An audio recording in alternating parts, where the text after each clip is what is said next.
Bueno, les queremos agradecer por la participación y les contamos que este va a ser un ciclo de entrevistas que abordan la problemática del realismo. Es una idea conjunta entre Sonámbula, que es un espacio que piensa la literatura y la política, con Proyecto 5, que es un observatorio de ciencia ficción, tecnología y futuro. Bueno, vamos a darles 5 preguntas para que puedan armar un diálogo entre ustedes. La primera pregunta dice: ¿cómo pensarían la posición de sus trabajos o su poética en relación al realismo? Y dentro de esa misma pregunta, ¿qué creen que puede aportar el realismo hoy a la literatura? Empiece quien quiera.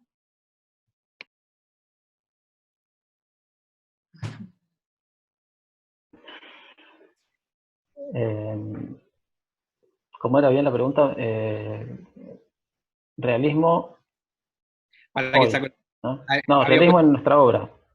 sí. ¿Te la leo de nuevo, crees? Bueno, dale.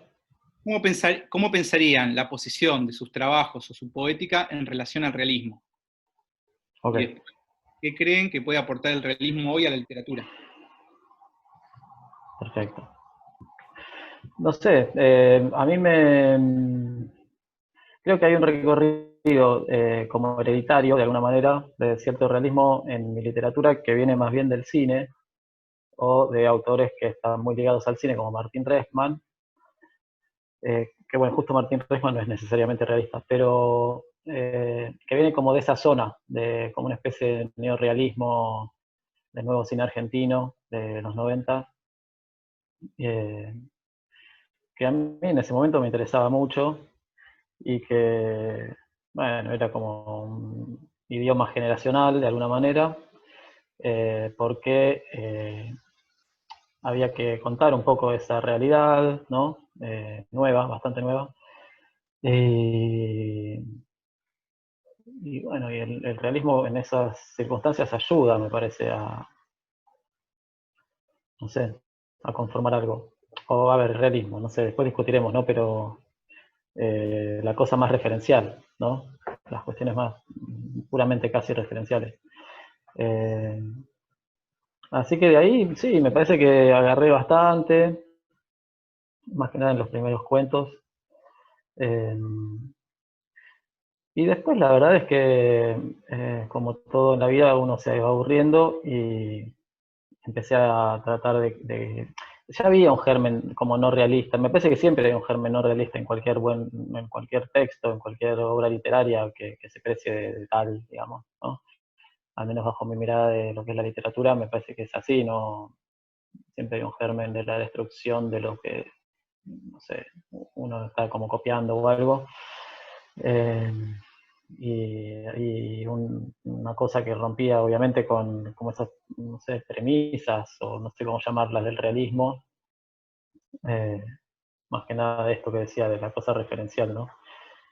Y, y bueno, y empecé más a profundizar en esas zonas como menos referenciales y más, no sé, o que se referían a otras cosas que no estaban tan visibles en la realidad, sino, no sé, en el inconsciente o en lugares más opacos, ¿no? Sí. Eh, Así como estás, Félix, refiriéndote un poco a tu realidad, tu generación o tu momento y, digamos, el realismo contemporáneo y que te influyó a lo mejor en los primeros cuentos, este, digamos, yo soy de la generación que si bien, digamos, los ideales de los 60, de los 70 me llegan un poco más tardíamente, sin embargo, tenía muchos amigos que me llevaban 10 años y que influyeron mucho o interactuaba mucho con ellos. Entonces, digamos, había como dos corrientes que se juntaban fuertemente en mi vida y todas tenían que ver con lo colectivo. Eh, a diferencia de lo referencial, digamos, siempre tenía que ver con lo colectivo, porque tanto la influencia que yo tenía de la idea de irnos a vivir al campo, cosa que hice, crear comunidades, cosa que intentamos, un mundo de cultivos orgánicos que bueno, en todo fracasamos, ¿no? Desde ya, eso hay que decirlo, más la lucha política, digamos, o sea, el momento y la circunstancia que, digamos, dividió un poco las aguas en un momento, porque éramos más como los hippies y los que ya pasaron a la lucha armada, ¿no? Bueno, yo ahí me quedé del lado de la ilusión comunitaria, pero siempre era la lucha colectiva, siempre era lo colectivo, ¿no?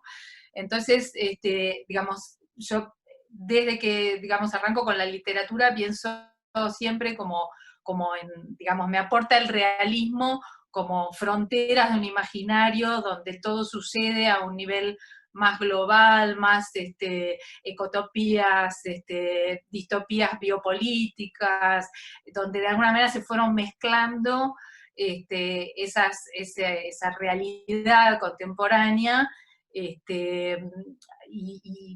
pensando siempre como en esos mundos posibles y en esos fracasos que tuvimos como generación, ¿no? Entonces la distopía, como en una sociedad indeseable, fue lo que francamente empujó a una desilusión colectiva y a un fracaso colectivo. Bueno, de ahí salí disparada para la astrología, o sea que empecé a meterle a la metafísica y a todo un campo semántico que tenía que ver con los astros. Bueno, yo tengo que decir de que toda esa conjunción, de alguna manera, fue creando mi trabajo, ¿no? Bien, se va la segunda. Igual Claudia ya estuvo anticipando, ¿no? Cuestiones que vienen más adelante. A ver, de los imaginarios y las poéticas que se están produciendo ahora, en la actualidad, ¿cuáles son las que les resultan más interesantes, cuáles no? Y bueno, por supuesto, ¿por qué? ¿Por qué les parecen más atractivas algunas poéticas que otras?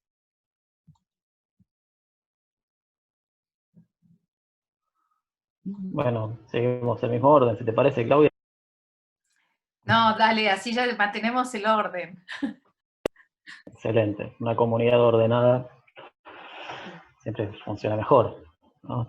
Si no, preguntémosle a los alemanes. Los alemanes, preguntémosle que les está yendo muy bien en medio de toda esta pandemia.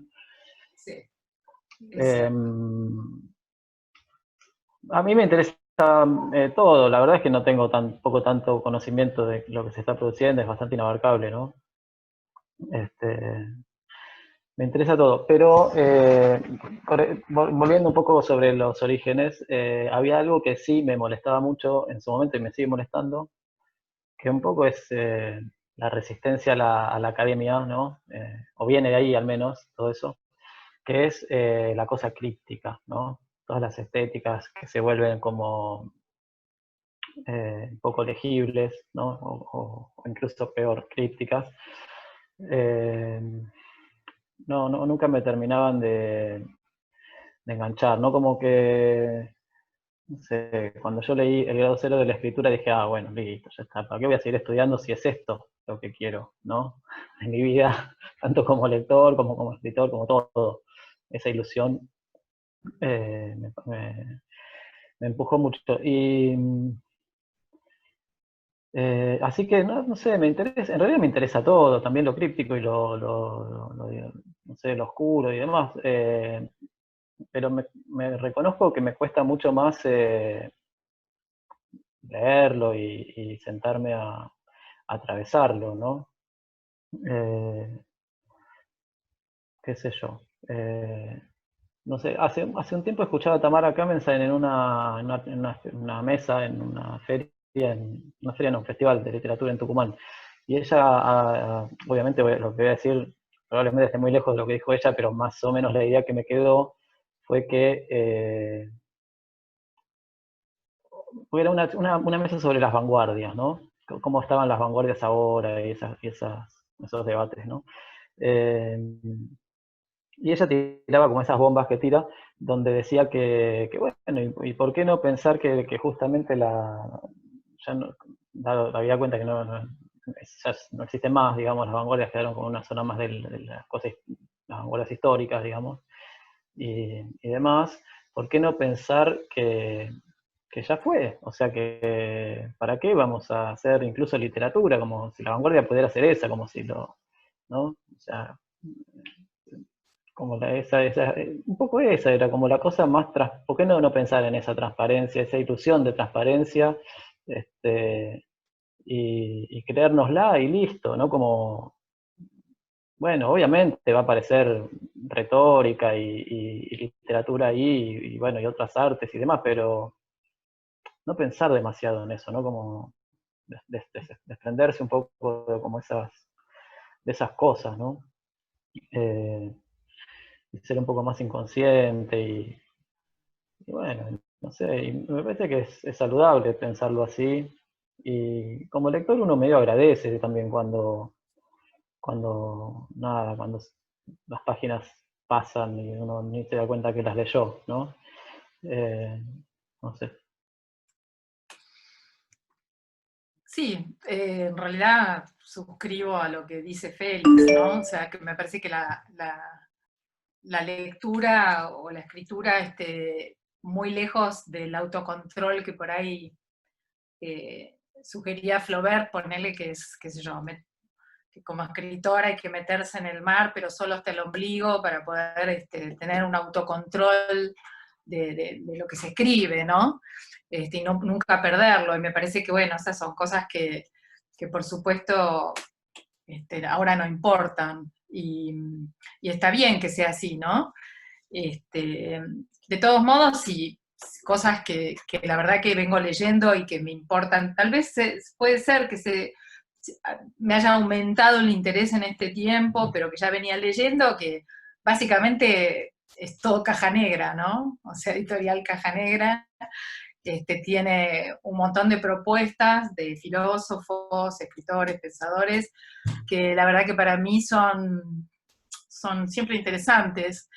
Y está bien, son tiempos por ahí distintos de lectura, cuando uno se sumerge por ahí en una ficción, no siempre uno tiene la cabeza para estar leyendo el ensayo, pero igual se cruza, ¿no? Porque hay mucho ensayista y mucho filósofo que la verdad que usan los recursos de la literatura y son también muy llevaderos. Y bueno, y también en este tiempo, en realidad desde 2018, ¿no? La poesía vino también muy a la vanguardia, si es que existe alguna vanguardia, olvidemos esa palabra, pero digamos que el feminismo y la poesía, viste, se potenciaron de una manera bueno, la declamación de las pibas poetas fueron las que reventaron los escenarios, ¿no?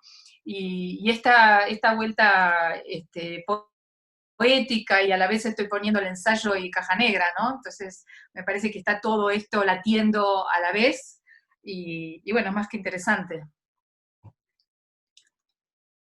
Sí, sí, sí, Caja Negra, la verdad que están muy buenas las cosas que están editando últimamente, y sí, como decís vos, coincido que sale un poco y empuja un poco el discurso y el sentido. Bueno, y ahí volviendo, mira, parece, está súper anticipatoria con el tema de las preguntas. La tercera, ahí, Uy, ahí está. Perdón, pero lo tenía puesto con... Bueno, acá seguimos, nos ponemos más serios con la cuestión del discurso positivista.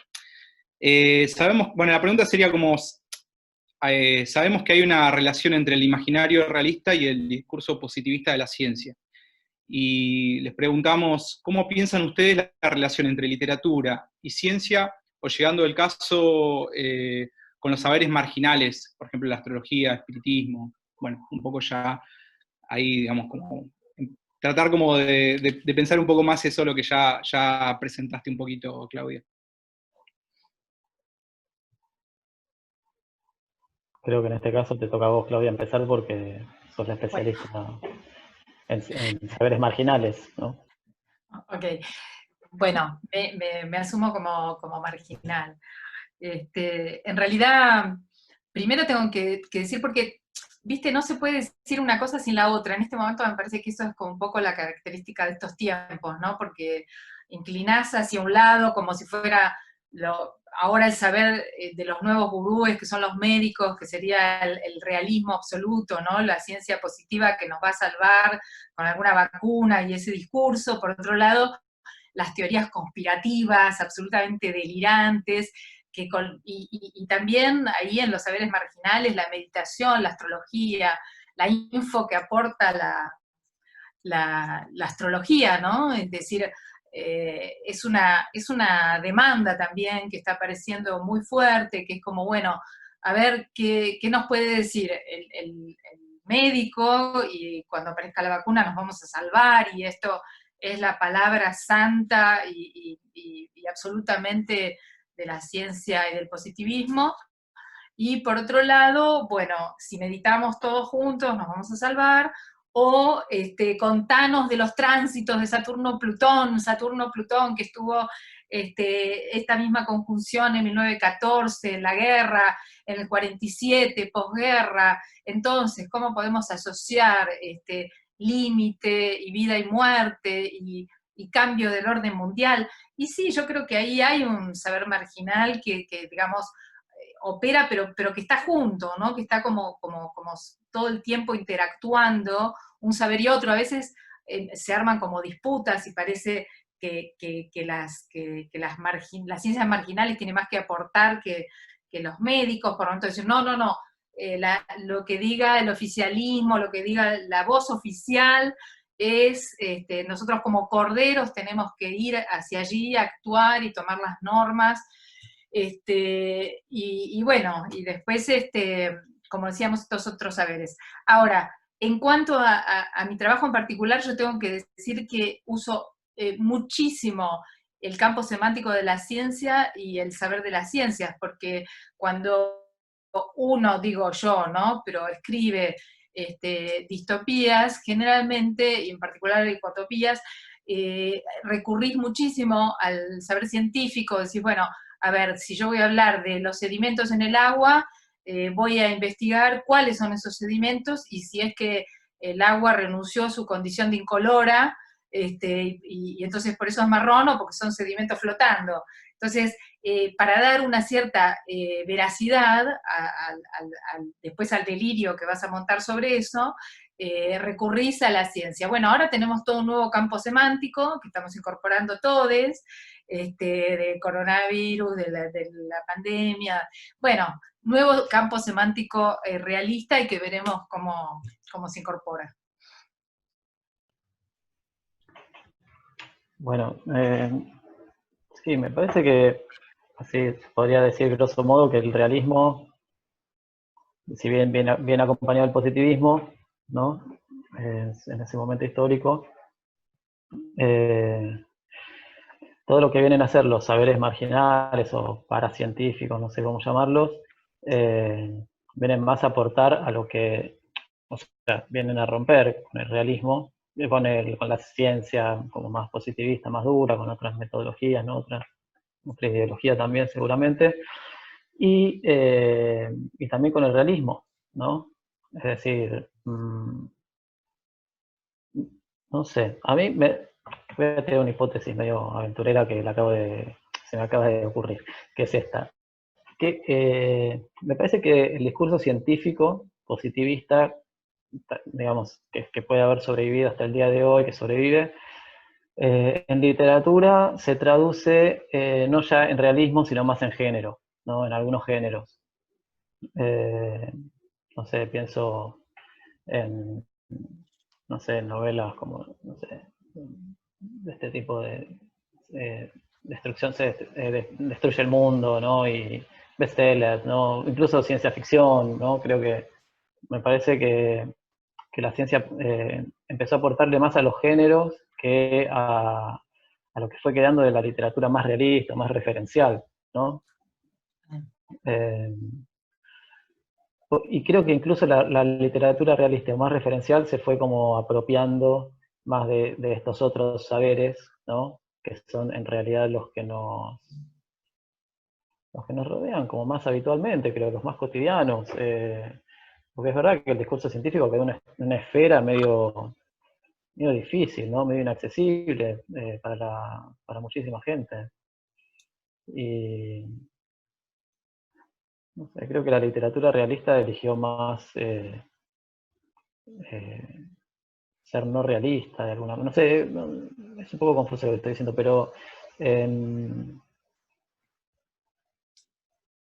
no sé, me parece que hay como movimientos que se van haciendo así, ¿no? Realismo, ciencia positiva, se rompe con otro tipo de saberes, pero a la vez esos otros saberes vuelven a entrar en la literatura y conforman un nuevo realismo, y la ciencia queda como más relegada dentro de lo literario, y se relabora como más codificada incluso, ¿no? Creo que la ciencia quedó como mucho más codificada, ¿no? Mucho más esperable, mucho más mensurable.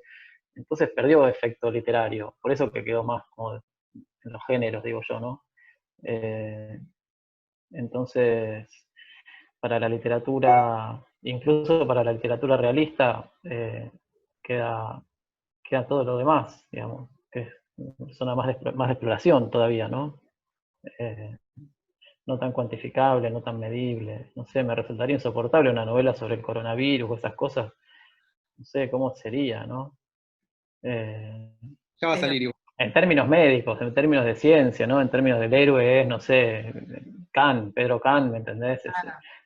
una, no sé, me parecería tremendo. Eh, pero sí podría ser con otro tipo de sujeto que claramente está como en el margen de todo eso, ¿no? Como, no sé, un tipo que está en devoto en la cárcel tratando de salir, ¿no? O escondiéndose para que no le agarre el coronavirus, no sé, como recurriendo a otros saberes para sobrevivir, ¿no? Entonces, no sé, me imagino más potente ese tipo de cruces que cruces ciencia-literatura hoy en día. Pero es verdad que para ciertos géneros está buenísimo, como decía Claudia, ¿no? Como poder eh, darle un basamento, ¿no? No sé, de veracidad a determinados delirios, y sí, para eso viene bien la ciencia, ¿no? Es como un poco también usarla, ¿no? Usarla para. Hay otro realismo más intimista que vamos a ver y mucho, me parece, que son los diarios de la pandemia, ¿no? Que creo que Los ya vas se a ver están... vos, los vas a ver No, vos. yo los voy a ver de Yo lejos. voy a tratar de quedarme, voy a tratar de quedarme sin leer nada de todo eso. Bueno, pero para Félix, tiene que ver un poco como en un momento referías a lo que se llaman las escrituras del yo, o te malinterpreté al principio. No, creo que se me malinterpretó. Yo cuando decía de la cuestión referencial no era una cuestión autorreferencial, sino una cuestión referencial de lo que sucede. O sea, cosas referenciables en la realidad social, política, no Claro. solo individual. También la individual, bueno, porque ya sabemos, ¿no? ¿Por qué? Pero como que cada sujeto tiene su historia, tiene su inserción en la vida social y política. En esa medida, digo, ¿no? Bueno, un poco esto Este, engancha con la pregunta 4, que ya también de alguna manera Claudia anticipó. A ver, en los 60, en los 70, Digo se... novelas anticipatorias. Todo, todo. En los 60, en los 70, el debate sobre el realismo, digamos, es uno, eh, que hoy claramente tenemos que pensar en otro horizonte. Eh, ¿Qué diferencias a ustedes les parece que hay entre pensar la literatura realista con los debates de esas generaciones y las generaciones a las que pertenecerían ustedes, digamos, o al menos, digamos, este siglo en el que estamos, en el que están escribiendo? Hay un caso que me parece interesante, o que me interesó a mí por lo menos, que es el de Doris Lessing. Doris Lessing, viste, en los 60, escribe El Cuaderno Dorado, creo que se llama, que gana el premio Nobel. Y ahí vos veías que sus preocupaciones eran, bueno, la izquierda marxista, los intelectuales, absolutamente cuestiones de la época, y hacía, básicamente escribía ensayo, y de repente, hacia los 80, ella sale con un libro que a mí me encanta, que se llama El Quinto Hijo, que hacia el final vos ves que algo se quiebra, no sé, en esa escritura, en ese libro, y de pronto sugiere que ese quinto hijo podría ser de otro planeta y que afuera es tan raro que tal vez hay otros como él en otro lugar. Y a partir de ahí empieza a escribir ciencia ficción. No muy buena, pero Cronopus en Nargos, por ejemplo, empieza en los 80 y después no para con la ciencia ficción. Entonces, yo digo, ¿qué es lo que se quiebra ahí, no? Entre los 60 y digamos, y la problemática de los 60-70 en alguien como Doris Lessing, que agarra después los 80 pensando en la ciencia ficción, y yo me la imagino, no, me encantaría tener este debate con ella, pero me la imagino empujando los límites a un punto, y sus preguntas y su exploración, a un punto donde ya la literatura y el realista y los ensayos no le alcanzan. Y tiene que pasar una supuesta frontera de género, digamos, y pasarse a un género como la ciencia ficción para seguir explorando.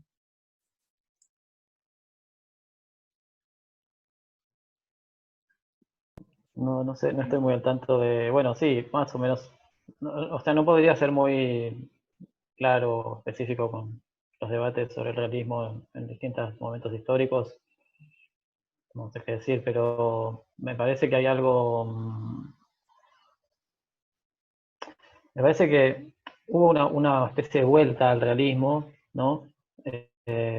O sea, hay un caso paradigmático en nuestra literatura que es Walsh, me parece, ¿no? Con esto, en este debate. O sea, que él mismo hizo él solito, en su propia obra, tras ese arco, ¿no? Entre la cosa como más cuentos policiales de cuarto cerrado y problemas de ajedrez en su vida, a, bueno, más trabajo más periodístico, de cronista y después ya directamente de nada, servicio de inteligencia, ¿no? Y de militancia en organizaciones armadas y demás. Me parece que ahí hay algo que claramente muestra de qué manera se produjo ese cambio como brutal, ¿no? Desde las vanguardias a el realismo como más duro, más incluso cuenta hechos de lo real, ¿no? Ni siquiera los inventa, los cuenta esos hechos. Y no sé, y después, no sé después qué pasó. Después se murieron, o sea, después a Bosch lo mataron, después vino la derrota, entonces no sé Pero qué espacio Félix, fue quedando para eso. Y, por ejemplo, en tu literatura, o sea, vos traes la realidad, la referencialidad, la autorreferencialidad, ¿no? Como, digamos, la literatura debe hablar de la realidad, la literatura debe mostrar la realidad, o sea, ¿cómo te sentís vos, digamos, en esa pregunta, en ese cuestionamiento? sí, lo que entiendo es que la literatura después de eso se sustrajo, ¿no? Ya, paulatinamente, eh, convirtiéndose en distintas cosas, algunas bastante cercanas a lo real, como los testimonios, ¿no? Y todo eso, una literatura más testimonial, pero después se fue corriendo completamente hasta llegar al paroxismo de la hiperficción, ¿no? En los 90. Y, y después hubo como una vuelta, ¿no? Es verdad, nosotros como los que venimos como un poquito después de eso, de alguna manera nos encontrábamos como queriendo decir que todo eso era falso, ¿no? Que todo eso que podía mostrarse igual, ¿no? Podía ser referencial igual la literatura, no necesitaba sustraerse a eso. Y bueno, en medio fue lo que hicimos. Lo que pasa es que, claro, después a todos, son como ciclos, ¿no? Después, como le pasa a Doris Lessing, que decía recién Claudia, que después, bueno, se vuelve, escribe ciencia ficción, digamos, las motivaciones, no sé. A mí me encantaría escribir ciencia ficción, de hecho tengo también mis cosas de ciencia Sí, ficción, las o chanchas, fantástica. Total, Me total, las parece que chanchas. es inevitable, eso es algo que es muy, muy inevitable y que no sé. Yo te veo como Doris Lessing, Félix. Para mí son mi Doris Félix, mi Doris Félix me salió. Porque vos también es como que tomás me parece una realidad de tu época y lo que vos viviste y una cuestión política y personal, y de pronto te vas al carajo, o sea, quiero decir, saltás casi que el lector de pronto tiene que decir, uy, pero para, ¿dónde estaba? Porque vos como corres ese límite y te vas a un mundo delirante y simbólico que para mí, por lo menos, es re interesante. Lo que pasa es que, pero igual no lo hago solo yo, lo hace, me parece un montón de gente. Sí. Digamos, intenta como sostener como ese equilibrio, ¿no? Entre algo que tiene como, no sé, cosas de la vida real, ¿no? Como intenta que la vida real esté en la literatura, una literatura que está muy pegada a eso, a determinadas emociones, situaciones históricas y demás, pero al mismo tiempo se permite también en el mismo movimiento como correrse un poco, ¿no? O mucho, correrse mucho. No sé, me parece que los matices están en eso, en cuánto te corriste de ahí, ¿no? Me parece que hoy el realismo de alguna manera está como todo el tiempo como intervenido por otras fuerzas, fuerzas extrañas, que a veces se traducen en cosas, en obras increíblemente insospechables en otras épocas, ¿no? Como por ejemplo la obra de Mariana Enríquez, que claramente tiene un perfil realista, pero a la vez, de golpe, se convierte en una cosa de género en 3 minutos, ¿no? Y casi ni te des cuenta, ¿no? Y bueno, eso pasó a ser literatura argentina, digamos, en otra época era impensable. Estaba acordando de estos cruces entre, como de los límites, ¿no? Digamos, siempre queriendo como poner fronteras y no terminar digamos, hay como una dificultad para no ver fronteras, ¿no? Es como que estamos muy formateados a que la frontera exista y la frontera es algo absolutamente abstracto y real, y siempre estamos buscando esa frontera, ¿no? Como si fuera que un ejercicio de clasificación, bueno, fuese un ordenador necesario. Creo que en la literatura es menos necesario, que prácticamente, bueno, tampoco ahora se está viendo lo irreal de las fronteras en la pandemia, etcétera. Pero estaba pensando en estas, digamos, si querés, contaminaciones, término coronavirus o contagios, y estaba pensando en Borges y Jules.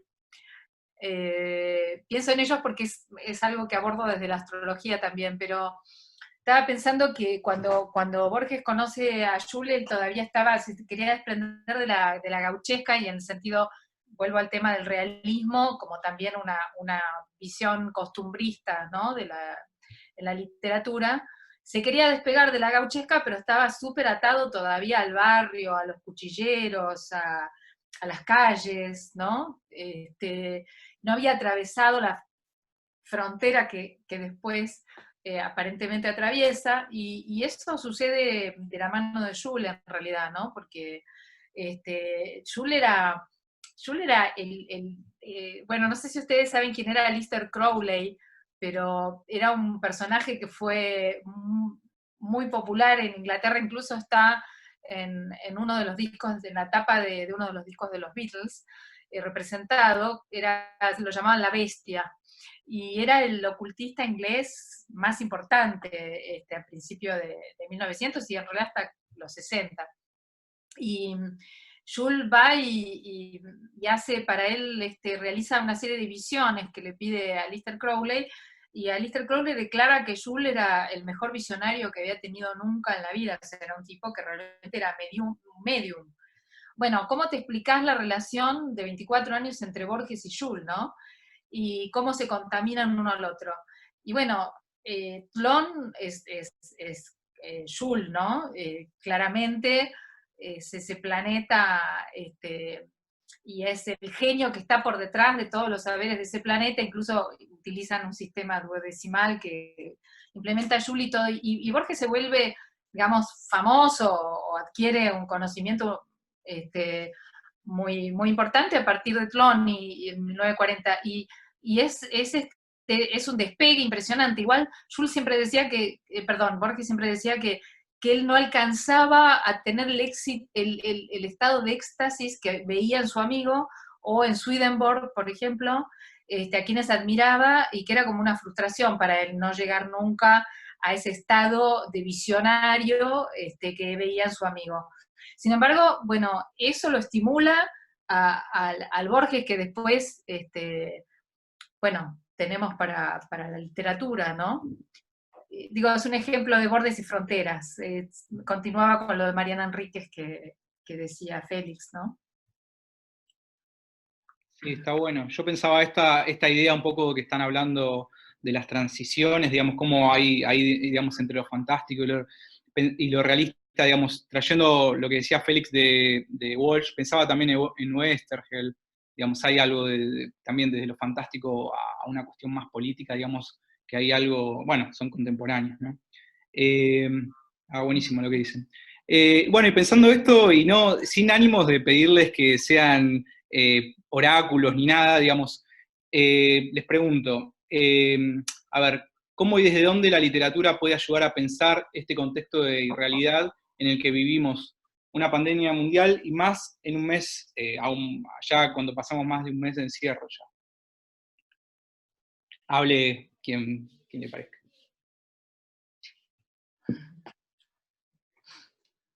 Bueno, la literatura, o sea, me parece que primero habría que modificar un poco la pregunta porque el contexto no me parece tan irreal, Sí, sino pensaba más bien sino bastante real, ¿no? A nosotros se nos cruzan todas las fantasías distópicas y demás porque, qué sé yo, vimos películas y leímos libros que refieren un poco a este tipo de situaciones que, bueno, todavía no han sucedido, quizás nunca sucedan. Ahí, por ejemplo, hay una punta de cómo la literatura colabora, digamos, a transitar todo esto, ¿no? Eh, no sé, imaginando, básicamente, ¿no? A mí lo que me da miedo es cómo, o sea, la literatura me parece que es una zona sana de nuestra cultura en general, ¿no? No veo que sea algo en sí negativo. Puede serlo, digamos, pero no, a priori creería que no. Y con una situación como esta, nada, me parece que despertaría un montón de cosas, pero más bien en el futuro, no sé si ahora. Me parece que ahora escribir la cuarentena y todo eso, no sé. Es un poco, no sé, bueno, no sé. Pero no, a lo que digo es esto. Lo que sí me preocupa es qué fantasías le puede surgir a las zonas no sanas de nuestra civilización, ¿no? A partir de esto que está sucediendo. Eso pensaba ayer, ¿no? Así como existen todas estas teorías conspirativas de quién implantó el virus en dónde y por qué y con qué objetivo, me parece que, suponiendo que todas esas conspiraciones sean falsas y que el virus realmente haya salido de un pangolín, etc., en el futuro, habida cuenta de lo que está sucediendo y cómo están reaccionando los poderes fácticos, ¿no?, al respecto, tranquilamente podrían pensarse cosas, ¿no? Ya sabemos que un gobierno en 2 minutos, ¿no?, frente a una situación X, te cierra las fronteras, por ejemplo, ¿no? Y no hay ningún problema y nadie lo discute. Ya sabemos que un gobierno también en 2 minutos te puede sacar un decreto para que los ancianos no salgan de sus casas, no sé, como todas esas cosas que se van como probando, ¿no? Son un campo de pruebas. La pandemia esta me parece un campo de pruebas que puede terminar mal, no sé si hoy, pero sí de acá a 10 años. Campo de pruebas que por otro lado ya se vienen usando, digamos, ¿no? Con otras problemáticas sociales que hay también. Quizá no tanto acá, pero sí en Europa. O en China, bueno, en China ni hablar. Así que bueno, no sé, eso es lo que... La literatura, qué sé yo, la literatura siempre va a tener como un espacio interesante, qué sé, para pensar todo esto, seguir imaginando en realidad, para permitirnos imaginar cosas que no son exactamente las que nos están pasando y nos permiten, no sé, estar un poquito mejor. Sí, me parece que la literatura siempre puede ampliar los límites de lo que se puede decir en otros ámbitos, ¿no? Tiene mayor libertad para, y la ejerce la literatura, ¿no? Por eso también estoy de acuerdo con Félix, que es un aspecto sano de nuestra existencia, porque permite esa libertad. Y en cuanto a lo que se está viendo, para mí me parece que la diferencia, pues estaba pensando en lo que se escribió, por ejemplo, después o durante otras catástrofes, y que tienen que ver también con dominaciones políticas y control. Y lo que yo estoy pensando, por lo menos, y seguramente va a contaminar de alguna manera mi literatura en algún momento, no ya porque no escribo los diarios de la pandemia, pero es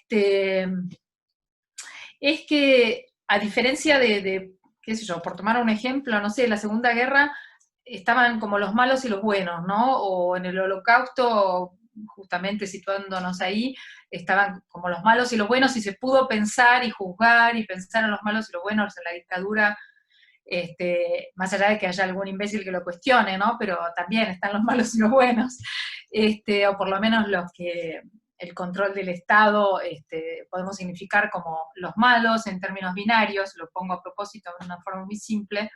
Y ahora, en mi parecer, que vengo siempre trabajando con ideas más desde la ecología también, me parece que el tema es que no hay un bueno o malo acá, ¿no? O sea, más allá de que se intente hacer un pensamiento binario con esto de las teorías conspirativas y los médicos positivos que nos van a traer la solución, me parece que el tema es cómo nos introducimos nosotros en esta pandemia. Es decir, si nosotros somos espectadores de un bien y un mal y lo padecemos, o si esta pandemia es producto de nuestro propio movimiento, ¿no? Es decir, de algo que venimos haciendo paso a paso, del pasado hacia el futuro, que es básicamente de una mirada ecológica, social y política, ¿no? Porque podemos ver a Trump y Bolsonaro como los malos, pero en realidad son como unos fantoches, o sea, es algo que creo que van a quedar en el pasado sin casi no sé qué daño puedan hacer, pero son como unos fantoches, ni siquiera alcanzan el rol del mal, ¿no? Así que me parece que acá lo más incómodo va a ser cómo situamos y cómo esto después, bueno, se va a reflejar o no en la literatura, pero cómo nos situamos como parte del problema. Por lo menos es la visión que yo creo que si vos me decís, bueno, ¿cómo puede esta situación en el futuro eh, interactuar por lo menos con mi trabajo? Bueno, no lo sé, por supuesto, tampoco, aunque soy astróloga, no tengo esa clase de oráculo. Seguramente el oráculo dice, tiene que cambiar el orden mundial, el oráculo plantea, se terminó, se tiene que caer todo lo que no se sostenga por sí mismo, y por sí mismo, ¿qué es lo que nadie, digamos, dictamine de afuera, sino que por sí mismo? Y claro, pero ¿qué será ese sí mismo? Si ese sí mismo no se incluye en este problema, me parece que estamos en el horno y mantenemos la misma discusión adentro afuera que nos trajo hasta acá, ¿no? Como si nosotros no fuéramos parte del planeta, como si nosotros no fuéramos el resultado de lo que nos está pasando. Bueno, la literatura verá si puede ampliar lo que se puede decir, ¿no? De esto.